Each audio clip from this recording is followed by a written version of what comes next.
किप्रो उस्ताद अदबी फॉर्म किप्रो पाना काफ़ी ऐं गज़ल के हवाले से बेहतरीन शायर सलीम शेर जी ताज़ो छपियल शायरी जी मजमूई उन्हो राज इश्क जो किताब ते अदबी विहक मुशाइरो मुनक़द कयो वियो। प्रोग्राम की सदारत बेताब खैर मोहम्मद मरी कई, जिते मेहमान ख़ास सलीम शेर हुआ। एसासी मेहमानों में एडवोकेट मुजीबर रहमान शेर, उस्ताद लकारी अब्दुल जब्बार हिंगोर जो जिन हुआ। प्रोग्राम की बाकायदा शुरुआत तिलावत कलाम पाक सां थी, जॾहिं त लतीफ़ साईं जी वाई नौजवान रागी हादी बख्श भमरो ॿुधाई, जॾहिं त मुशाइरे में सादिक माची, वफ़ा जामरी, अरमान इब्राहिम मरी, मंसूर मरी, क़सेम समेजो, वली मोहम्मद वली, सैयद दिलावर शाह पंहिंजी नखो शायरी पेश कई, जॾहिं त शायरी जी मजमूई उन्हो राज इश्क जो किताब ते अदबी विहक में तबसरो कंदे उस्ताद लकारी उस्ताद अदबी फॉर्म किप्रो जे मरकज़ी चेयरमैन हकीम इमाम बख्श मंगरियो एम जुमन कुंभर पंहिंजी तकरीर में चयो त शाइर हिकु बहितरीन तख़लीक़ खे जनम ॾिए थो। क़ौम जी सुञागी पैदा करण लाइ शाइरनि खे वक़्त जी हालतुनि सां समझौतो न करणु घुरिजे।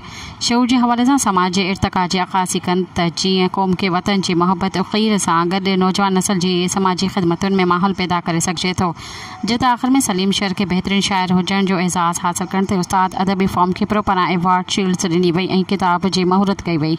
सब्सक्राइब कयो अवामी न्यूज़ HD खे ऐं ताज़ा तरीन ख़बरुनि लाइ ॾिसंदा रहो अवामी न्यूज़ HD।